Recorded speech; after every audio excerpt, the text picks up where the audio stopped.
Who wrote this? Kenny Casanova?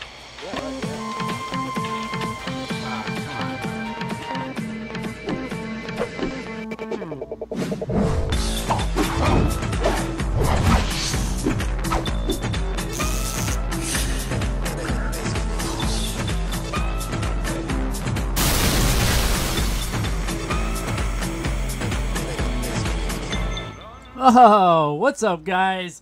Tim Zabriskie here, back at it again with the brand new vid. I feel like I haven't done this in a while, but we got a great show for you guys here today.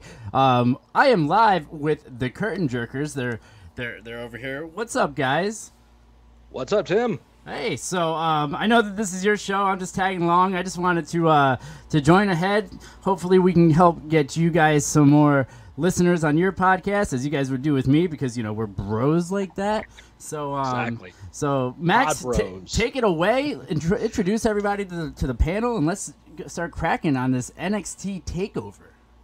Welcome, everybody, to the Curtain Jerkers on the Project Entertainment Network. We are the guys who know the business, and that business is professional wrestling. That's right. This is the Booker Man, Max Burton here, and joining us, of course, on the panel, part of the TCJW crew. He's the South Florida wrestling pundit down there in Miami, Steve Mesa. Hello there. Hello there. And, of course, the man in the corner watching our backs so we don't get jumped, and he always puts the IWC on notice. He's the enforcer, Walter Ball. Unless you're the intro music, you're not going to get that. Wow. Yes. Don't forget the wow. Yes. But also joining us, because everybody out there, this is the prediction show of the big stuff happening this weekend on the WWE Network. We had to call in some friends. Of course, Tim Zabriskie joining us, of course, from the Tim Zabriskie Show, doing what he does the best, entertaining the folks out there. Glad to have him back here once again. Also joining us, we got a couple of Dans in our pocket this week. That's right. The first Dan, well, we call him the Brock Lesnar of the Curtain Jerkers, because if he may not be here all the time, but when he does show up, he definitely makes an impact. Mr. Dan Canastra. What's going on, guys? It's going good, man. I'll take that analogy. That works for me. You should do one of those Brock Lesnar. You should do one of those Brock Lesnar yells. Oh!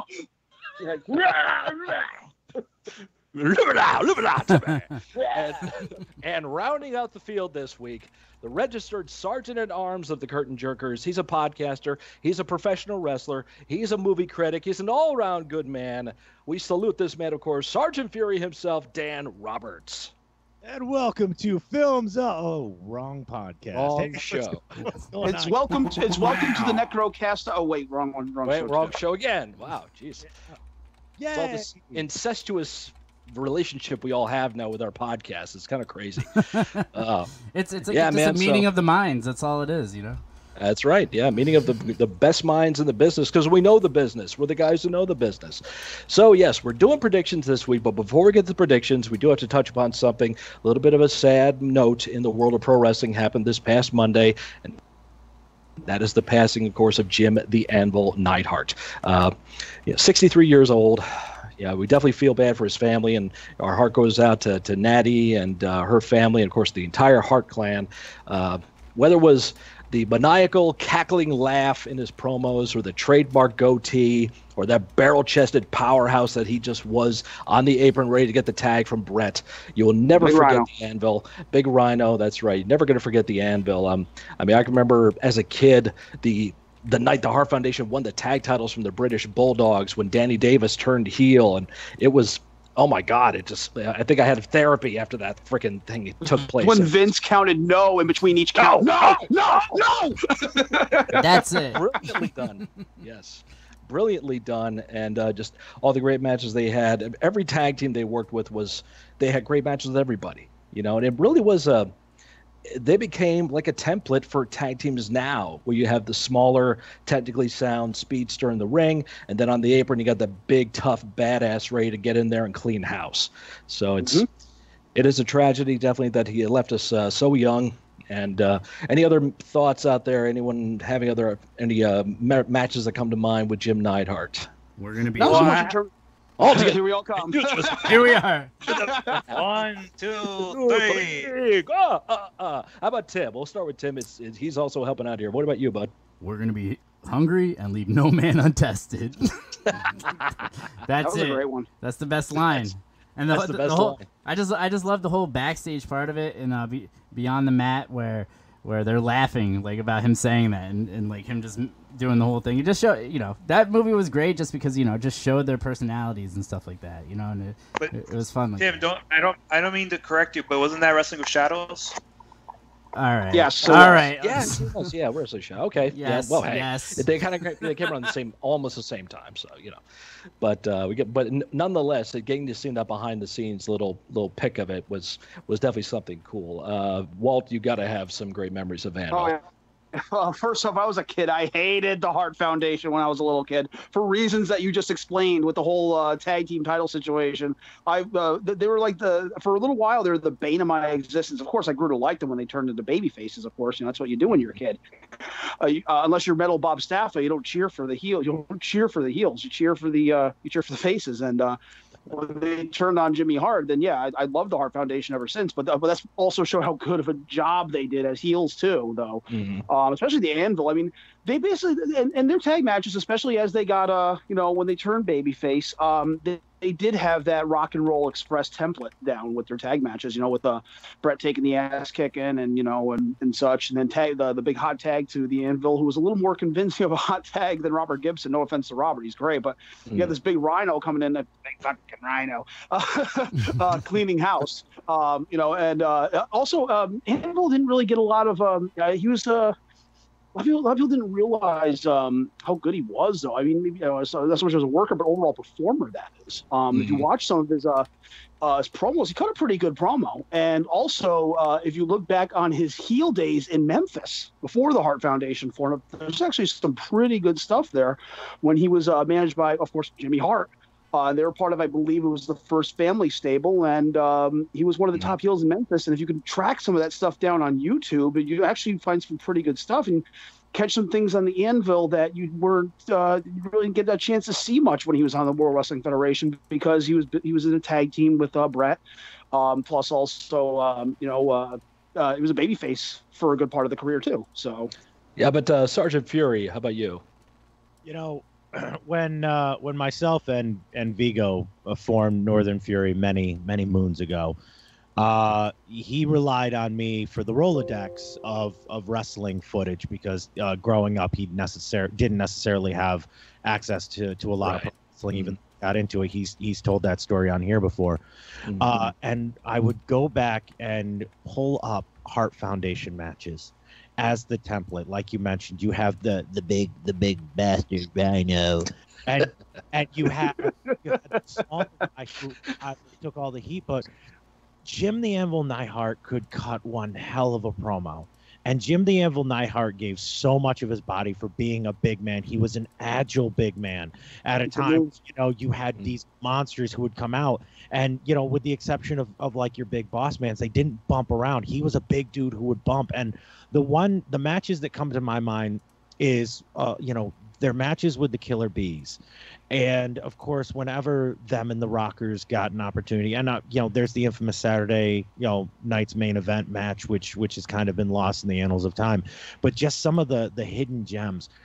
Jim the Anvil Neidhart was the big brawny bastard of the entire Hart Foundation, and some of my greatest memories are not only those tag matches, but the 1997 new Hart Foundation run, where he was that big dude that you just didn't want to fucking piss off. And the wrestling world lost another member of the Hart Foundation, and it's a sad memory, but I would be remiss to say that we are fortunate that his daughter carries on that legacy of the Hart family. And I mean, it's a devastating blow, but I mean, he's going to be missed. Yeah, going to be missed. Never forgotten, though. Dan Canastra, anything you wanted to add to that? You know what? I'm a child of the 80s, so the first real tag team wrestling that I recall is watching Hart Foundation matches and Demolition and the Rockers, and in this day and age where tag team wrestling on WWE is almost extinct, and it seems like in many ways.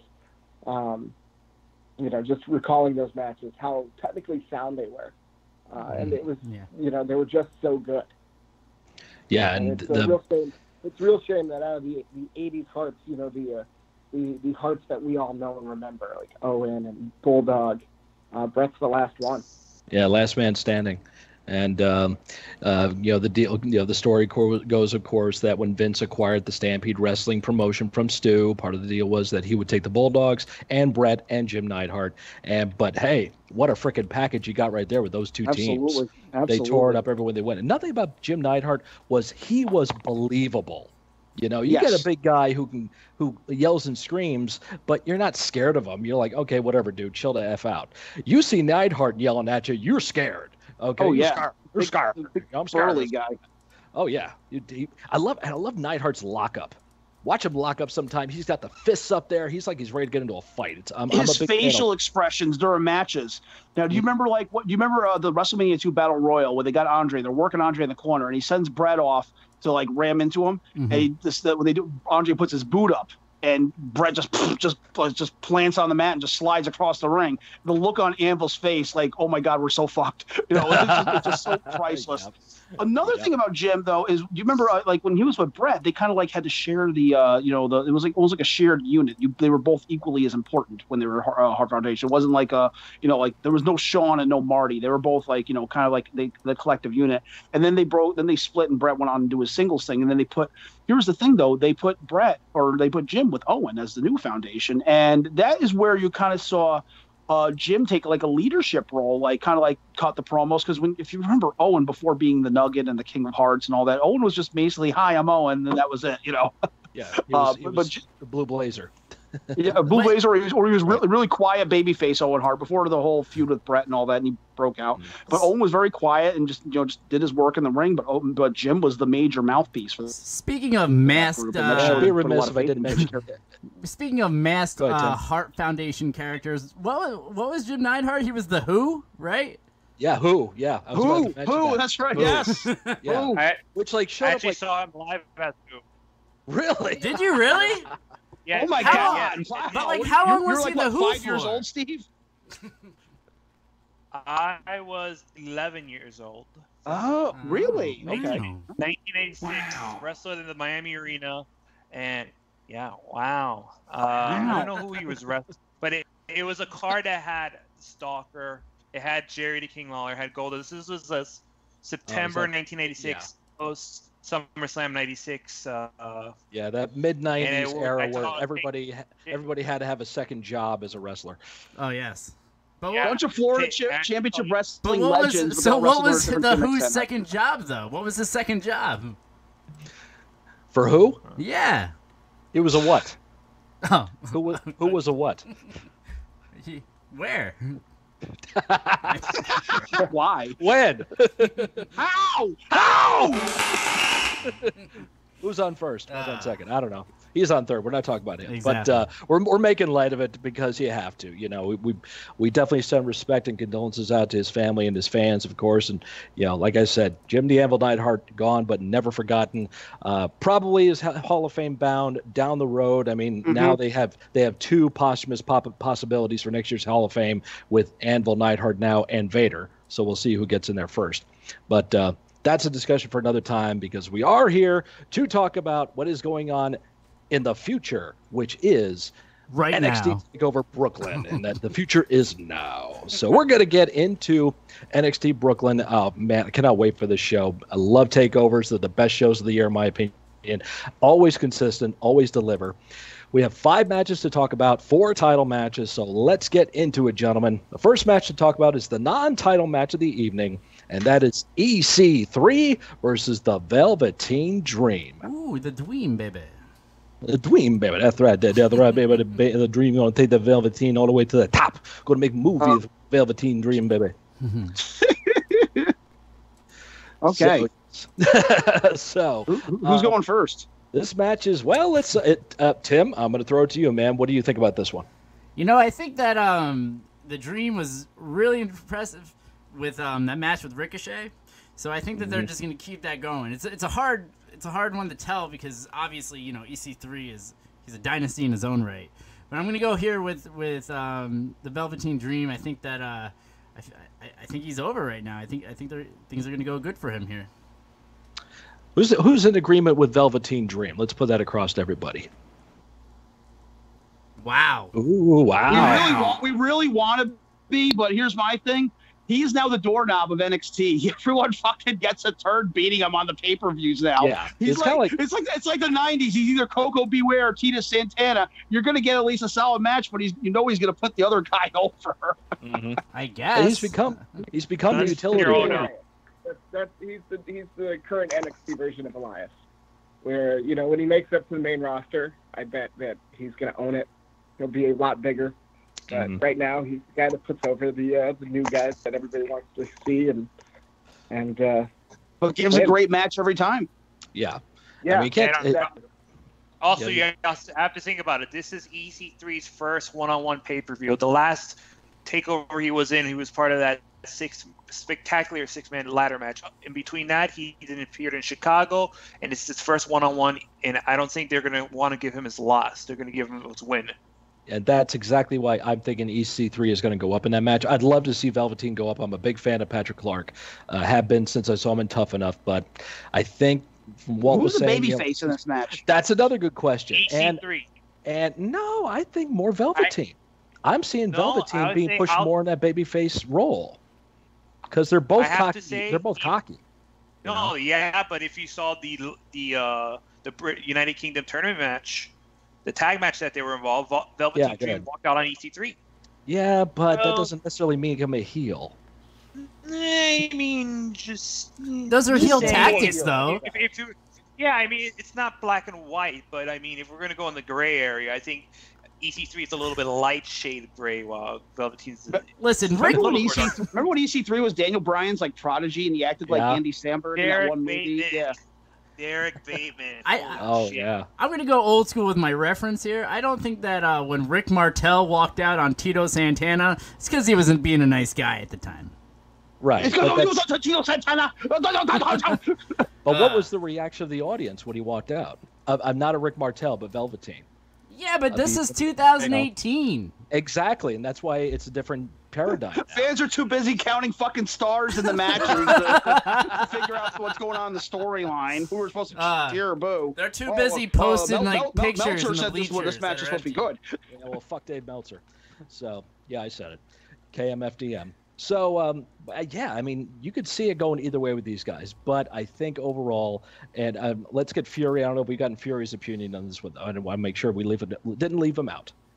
Oh, no. Well, thank you. I'm going with EC3 based solely on my thoughts for the outcome of the North American Championship match. I think EC3, the moment they brought him in, he's not a utility. He's not just a guy that they're going to use to put other guys over. He's someone that they can put the North American title and eventually the NXT Championship on. I think with Velveteen Dream, you could put Velveteen on the Raw after SummerSlam, and that crowd will explode. Yeah. So EC3 for me. Yeah, I definitely agree with that. Dan Canastra, how about you? Yeah, EC3. Just as I said earlier, Velveteen's their guy to put guys over right now, and it's okay. But EC3 gets the win. Yeah, and that's a big part of it too. The last words you said, that's okay. It is, because you can put guys over and get over. Ask Tommy Dreamer. That's how he became a star. So it doesn't matter if you win or lose. It's how you fucking show yourself in the ring, and that's what he does every time. He delivers, and his character is one of those universal characters that it doesn't matter if you throw him in the ring with a heel or a babyface, he'll react the exact same way. He doesn't have to change anything. It's very much like a Jake Roberts. Jake didn't change when he was a babyface or a heel. Yeah. Doesn't need a belt. Exactly. You got it in already. Had to. Perfect timing. Perfect timing. That's right. Yeah. I was saving that for the Finn Balor match. I know, but which no belt is on the line in that one. So, but we'll get because we don't need one. As Fury goes quiet. Fury is sharpening his survival knife like Rambo right now. One guy that decided with Tim Zabriskie, though, is Tom Clark. Tom Clark predicted Dream is going up in that one. Oh, thank you, Tom. That's Tom's. Tim and Tom running the show. Tim and Tom running the show. Got that back up there. So that's the one. That's the one non-title match of this event. Let's move on now to the tag title match: Undisputed Era versus Mustache Mountain for the tag team titles. So easy for these guys to steal the show if they want to, because their tag matches have been absolutely incredible. Hard to pick in this one. So let's go back. Walter, what do you think about this one? Oh, I'm sorry. I was distracted for a second. Which match was it? Okay, he's not paying attention. Steve Messa, what do you say? I'm sorry. The wife texted me from upstairs, so. Okay. You can come back to me. Okay, Steve, go ahead. I'm eating popcorn. I will say that it was a nice ride that Mustache Mountain had. Just leave it. I'm going to let this sit there. Okay. Mustache ride. I was going to say, are you trying to make a Yeah. Yes, I had to say. Yes. But unfortunately for Mustache Mountain, the Undisputed Era will retain their titles at Takeover. There's no way that they're going to take the belts off. Undisputed Era is hot, and again, I also refer to Fury's previous inferring of the NXT North American Championship. It's also why I also pick Undisputed Era. Okay, well, we'll get to that in a minute. Dan Canastra, how about you? Yeah, it's a toss-up for me. I could easily see Mustache Mountain pulling this out, but I have this strong gut feeling that the Undisputed Era will win. Tim Zabriskie, what about you, man? I'm going to go with Undisputed Era 2 because I think it has more to do with the booking of a match that we're going to talk about in a little bit. Okay. And then so I'm going to go with those two. I think a lot of us are on the same wavelength with this one. Walter, what do you think? Just like I know I'm going with Undisputed Era, but I think once again, like every Undisputed Era versus Mustache Mountain match is gonna be fucking great. I love those tag team matches. Yeah. And Fury, what do you think? I'm going to be the lone guy to go out there and say Mustache Mountain. Okay. You know what I want? I'm sorry, Dan. Go ahead. And the reason I'm saying this is because in the back of my mind, and I know that this is once again that kind of thing, we got Dean Ambrose back. If things go well, I could totally see a Shield versus Undisputed Era setup coming up on Monday Night Raw. I would love to see it. And like you guys said, I mean, these two teams tear it up. So, I mean, the real winner is the fans. But as far as who walks out with the straps, I'm going Mustache Mountain. Okay. Interesting. Every time those teams wrestle, I want fucking Gorilla Monsoon and Jesse Ventura. Oh, man. Hell yeah. Remember, was it the last Takeover or the one before where we had Undisputed, Oni and Lorcan? Was that last time? Oh my God! Yes. Wow. Yes. Danny Burke, Oni, Lorcan. Yeah. Yep. Chicago. Yes, it was the last one. Yes. It was Chicago. Okay. Because I mean, that one freaking tore the house down, and didn't think it was going to be. I thought it was going to be good, but I didn't think it was going to be as great as it was. So that tells you what kind of talent we're dealing with here. The other thing too with Undisputed Era, and I'm. This is like my upbringing in wrestling yelling at me. You've got the 4-man team right now. We all know Bob is on the sidelines. Bobby Fish with the bad knee. I think he's almost cleared. If not, he is, and they're just saving him. I wonder if they're going to have a little infighting between him and Roderick Strong, because Strong just kind of came in and took that tag title. He didn't win it. It was. That makes me. I'm sorry. That makes me think of Honky, the Honky Tonk Man, where he's like. To be fair, he won the second title match. You know that story with Honky, where Honky's like, Brett, you didn't win that belt. Somebody gave it to you. That's exactly what it sounds like you just said. You see that? This is a great spread. Fucking paycheck, yeah, it's coming at it's coming out of your paycheck, you fucking Mark. In the context of a wrestling match is what we're discussing here. So we know the business. That's what this show is. I wonder if there's going to be some kind of, it's in the back of my head of Bobby Fish and Roderick Strong having some kind of competition for that spot. Who knows? Because I'm sick of seeing Fish on the sideline. I want to get that guy back in the show. I want to see Fish go out there and kick ass like he can. I want to see him wear his scarf, his glasses, and his Stewart's cup of coffee. Absolutely. Representing Saratoga. Absolutely. Yeah. So let's now move on to the match that we're kind of teasing next here with the discussion of the tag titles, and that's the North American Championship. Adam Cole, Baby. nice, and Ricochet, Buddy? floppity guy. I was like, Ricochet Bebe, which makes more sense, but it just flows and rhymes better. So now, do we see Undisputed Era domination this night? Or does Adam Cole become the odd man out and lose the title to Ricochet? Because they're pushing Ricochet like crazy right now. And we know Adam Cole is destined to move up. So does he drop it? Is there a miscommunication to move him up the ladder? Is it Ricochet's time?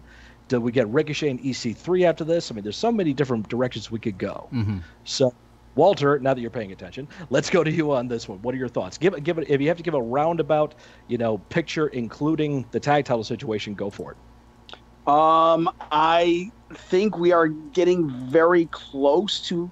I always say this and I'm fucking wrong. About Adam It's being. opinion. It's opinion. It doesn't make It's opinion. Yeah. All right. And they got big plans for Ricochet, so just fucking give him the North American title and do something with Adam Cole, either elevate him to move into the world title picture at NXT or get him to the main roster. Okay. Fury, how about you? I think Ricochet is going to win this weekend. I feel that it was an amazing ladder match, like one of the best ladder matches in history, and he is the inaugural North American champion for NXT. It's undoubtable. It's undoubtable that he's cemented his legacy within that. However, how far can you go? And I know we're kind of thinking, oh, well, maybe NXT Championship and the Undisputed Era keeps the tag belts. Why wait? Why not unleash them on a main roster? Because you have 4 phenomenally talented guys who can just come in and do the same thing. Raw or SmackDown, I should say. And Ricochet is so talented, and that match between him and Velveteen Dream, I did not expect. I should have expected it to be as great as it was, but it was that plus more. And Ricochet, I see being a long-term NXT stay, where I didn't think Adam Cole would be here as long as he was. I mean, he's been here a year. It's time to move him up. Dan Canastro, let's get your thoughts. Going along with that, I really wish that they would let some NXT stars kind of bleed over into the main roster a little bit more, kind of like Kevin Owens did when he first debuted. Wouldn't that just be cool if the Undisputed Era just showed up and started whooping ass? Absolutely. Even who cares if they have the title? It's really great crossover potential, but whatever. This is the match I'm looking forward to the most, honestly. I think that both of these guys are amazing. I expect nothing but a lights-out match, and I'm going to go Ricochet. By all indications, they love Ricochet. He's selling merch for him. And Adam Cole, he needs to do something else other than just carry this title. I don't know if they move him into the NXT title picture or if he goes to the main roster. I think either is a great decision. But Ricochet for the win. Brother Mesa, how about your thoughts? Though I would like to see Undisputed Era retain all their gold. I hear you guys speak about Ricochet and how there's infinite paths for Ricochet to go up, and hell, if I go with who I think is going to win the main event, and then Cole loses, then I think that would be an interesting matchup for what we'll talk about later. So I'm going to have to go with you guys and say it's Ricochet. All right, Tim, what do you think? All right, I'm painting the picture. I got this. I've been listening I've been literally listening to what everybody has been saying here, and I originally was going with Ricochet, saying with what everybody else was saying. He's crazy over right now. The latest match was so good and everything like that. But then thinking about it and how they announced, another War Games coming up in NXT, I think we're gonna keep the belt on Adam Cole, especially with Bobby coming back, because the 4 of them in a War Games against 4 other people, maybe even all the titles will be on the line in that regard too, and then and then whoever wins or something like that, and then maybe down the road they'll show up on Raw or something like that. But that's the way that I see it, because having them going strong into there, with a brutal match, and they need a really strong team to be in that again. And I feel like they want to do that match again. And this time having it with the 4 of them, and then from there, maybe that's where we get the turn between Bobby and Roderick Strong within the War Games. That's kind of the way that I'm seeing it after listening it to the way everybody else has been going at it. So that's where I'm at. Go. That's good processing right there, taking all the information and come up with a great scenario like that. And looking at Tom Clark, he's saying Adam Cole, baby, is going to keep the title. So it's like they're going to all split down the middle here. I originally was thinking Ricochet myself, because I would want to free up Adam Cole to move into the next level to go for the heavyweight title. And then you've got EC3. You could have Bobby Fish. You could have any other great talent go after Ricochet and have great matches with him for the North American title. We noticed that Cassius Ohno is getting a lot of time on NXT TV lately, killing guys in a minute, doing that thing. I'm liking that, what they're doing with him. So that could be possibly something to move him up. So many different avenues we could take a look at with that. I'm probably still going to go with Ricochet, getting the title that night. Like I said, to move Adam up the ranks, so to speak. That's my opinion on that. So before we get to the big match, which will probably tie all these elements together, we have to show respect to the ladies, and we have the women's title match. Shayna Baszler, Kairi Sane, rematch from the finals of the Mae Young Classic last year, this time the NXT title on the line. And because of that, I'm thinking Shayna, she just got the title, she's keeping it. It's going to be a hell of a match, but not the Queen of Spades will reign that night. Tim, what do you think? I'm going to go with her as well, with Shayna, because I just think that Kara is just kind of a jobber right now. You know what I mean? It's kind of she's just a big match jobber. Who's your favorite big match jobber? Becky Lynch. Yeah. I was saying a guy, but okay. Lynch, yeah, there you go. The new version of Becky Lynch in NXT. Yeah. Roman Reigns. Roman Reigns. That's a fair choice. There you go. You don't win all the time. No, you don't. You don't win all the time. Shoving them down our throats. You didn't win that belt. Somebody gave it to you. Got it again. Got it Vince McMahon laugh. Oh, yeah. I love it. It's great. SummerSlam. It's Summer. Thank you, Jabba. So Dan Canastro.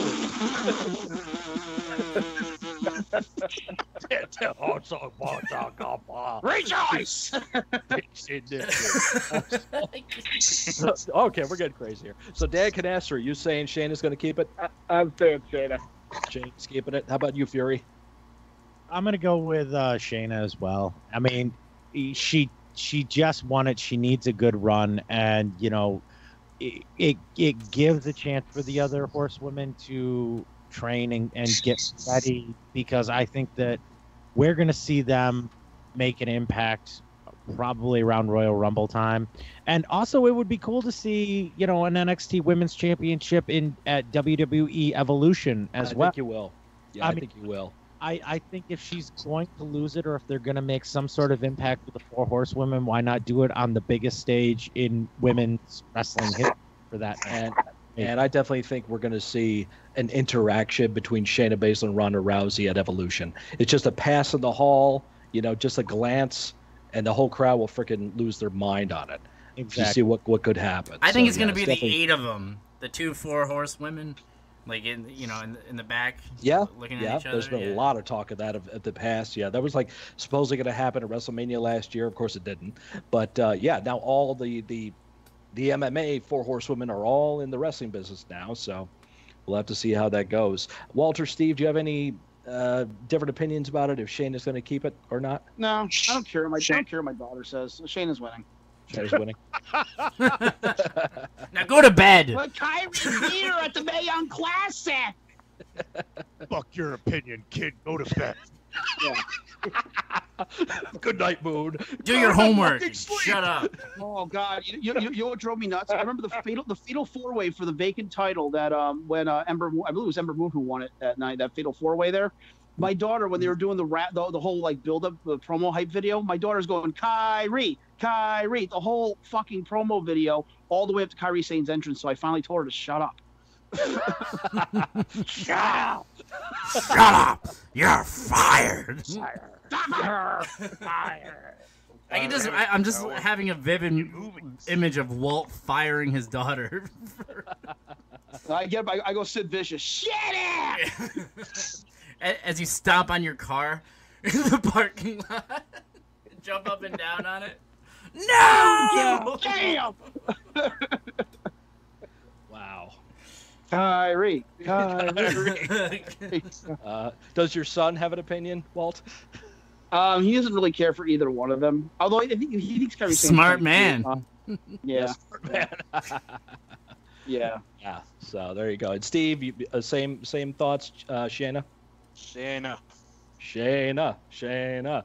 All right, so clean sweep there. Shayna gonna keep the title. I'm gonna hear about the other one after the Mae Young Classic. The other what's her name? The Shimin, what her name is? Io Shirai. Io Shirai. Thank you. Yeah, Mariska's already going on about her now. Did you almost say the other Jap? Is that what I almost heard you say? The other. Isn't that what he just said? The other Japanese girl. Yeah, no, you said. Play it back. You said, oh yeah, she's going on and on about the other jab. Ba ba ba ba ba ba ba. Say about the other jab. His microphone cut out. Oh yeah. Oh yeah. It's okay. Oh yeah. Oh God, I'm gonna crossfire tomorrow morning. Look, we've got to excuse Walt. He's on Ambien right now. He doesn't know what he's saying. Okay. Listen, you're gonna get canceled. We're gonna have the same show without you. This show's now just gonna be the Jerkers. It's just gonna be the Jerkers. Yeah, exactly. The Jerkers. Yeah. Yeah. Well, all right, let's. Well, with that, though, speaking of jerkers, let's get to the main jerk of the roster, and that is the top heel in NXT right now, the NXT champion. Tommaso Ciampa defends the title against Johnny Gargano. It is last man standing. This was to be triple threat with Aleister Black. Aleister Black, unfortunately, got the the dongle injured there, so the boy's going to be out for a little while, and that sucks for him.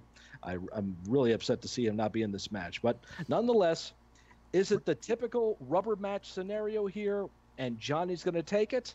Or do you think there's more life in this feud? I will go to Sergeant Fury.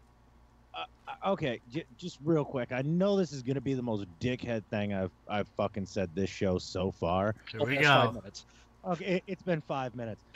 Really, Aleister Black has taken the back seat to this feud for the last two takeovers.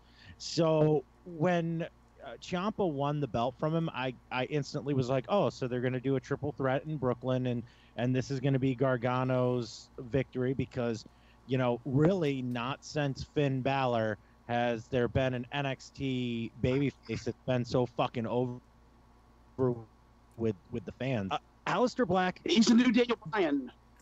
Yeah, he wasn't the main event. Aleister Black was fucking phenomenal. His entrance is metal as fuck. Mm-hmm. I mean, he's got this cool death metal Undertaker vibe. Don't get me wrong, but both of his fucking NXT matches, they were before the real main event of both of those shows, and both of those shows was fucking Ciampa Gargano. So are they gonna fucking tear this up? Oh fuck yeah.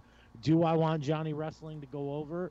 Fuck yes. And that's my prediction. I think this is going to be a fucking brutal, nasty, fucking dirty ass Brooklyn fucking street fight. And there was so many fucks in there.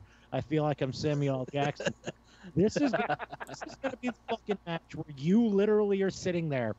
And I hope they rot in hell. I hope they burn in hell.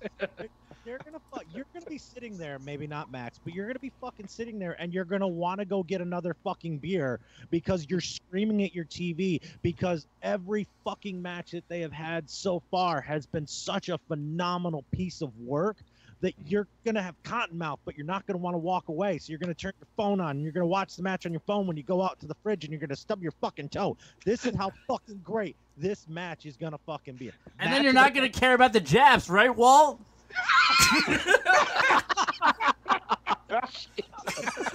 Oh, God. Oh God. Stay the course. Stay the course. Oh, okay. Steve Messa, I heard you pipe in there when Fury was putting this match over. You're thinking the same thing? It's time for Johnny to take it? Time for fucking Johnny to conquer this evil motherfucker. All right. Jeez, more F's in there. Jeez. Dan Canastra, can you have us an F-less review of this match? Fuck no. Good. Let him know. This is gonna be fucking crazy. You know what? This, honestly, it's the best feud that I've seen in wrestling. I think. I don't even know since when. Mm-hmm. It's been going. How many months has this been going? A year. Seriously. A year since a year, right? It's incredible, and I hope that this isn't the end. But I have to say that I think it's time. Time for Johnny Wrestling. Johnny Wrestling, NXT champion. All right, that's three guys say Johnny Wrestling. And Walter, what about you? All right, well, I'm going for Gargano, mainly because for this feud to be over and done with. Here's the thing, don't get me wrong. I look at these matches as like great marathon sex. All right, I'm loving every bit of it, and it's fucking amazing. But can I go to fucking bed eventually? If you take your Blue Chew, you're definitely Yeah. You got to put him over. You got to put him over. I'm perfect feed into that one. Perfect feed it. Oh God. the ball blast. if Walt's you like will. the Dave Meltzer of porn videos, where he has to watch the whole thing, and then he has to go on to Twitter and fucking review it. That was five squirts. 5 stars. Five squirts. 5 squirts. 5 squirts. Walt ball. All right, so it's marathon sex for Walter. He just wants it to be over. Let's get this thing done with. He wants to take a shower and go to bed, have a ham sandwich, and chill out. Tim, how about you? The ironic part is that you motherfuckers, you guys are like, oh my god, just end it, just give it to Johnny. It's like, oh, okay, yeah, let's give it to Johnny so that Ciampa can have his rematch clause at the next one, so we keep this fucking going. So I don't know what you guys want.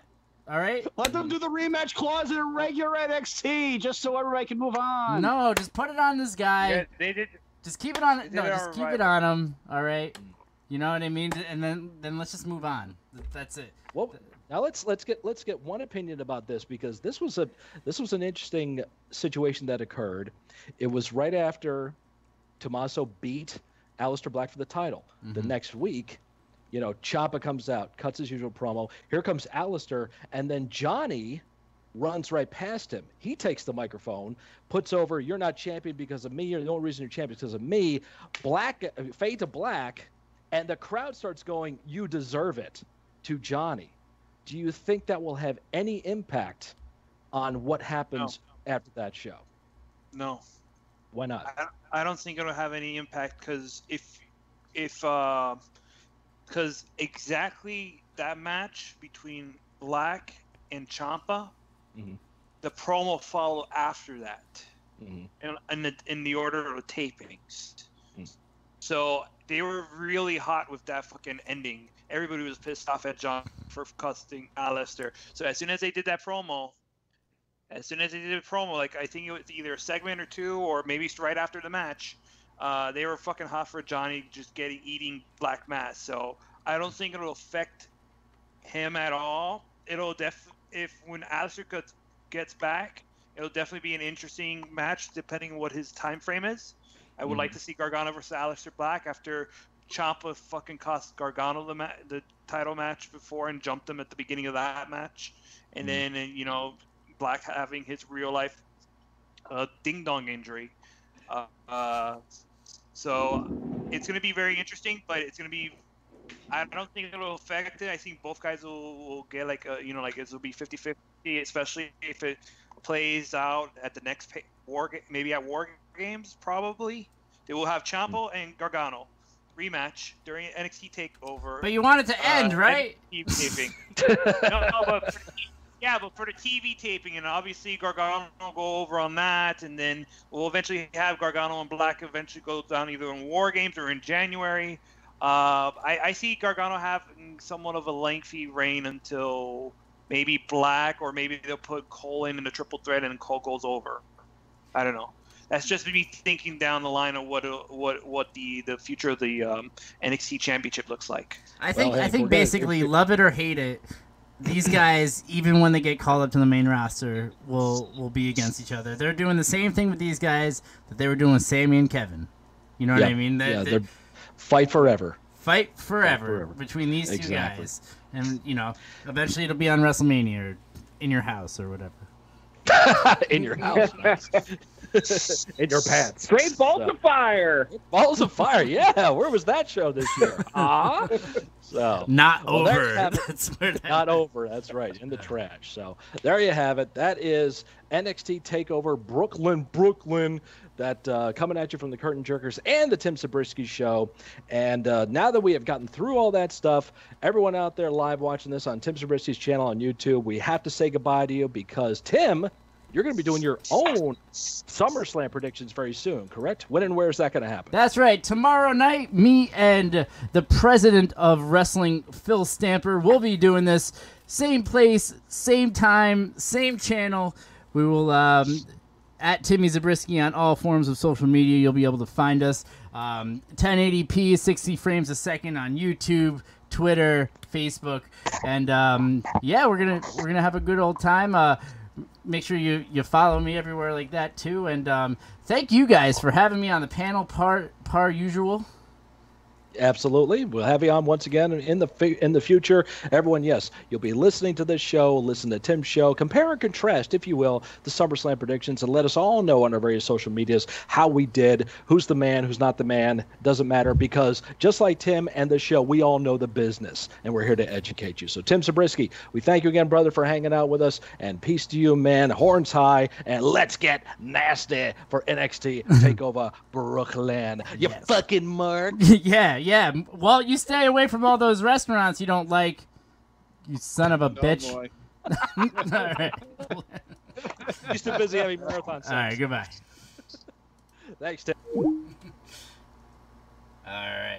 Thank you guys for watching. Once again, tomorrow night, me and Phil Stamper, the president of wrestling, will be doing the same sort of thing, but going over SummerSlam, the greatest show ever. Of the summer, I guess, right? And and if you don't, then you can just kind of catch me outside, and how about that? By the following.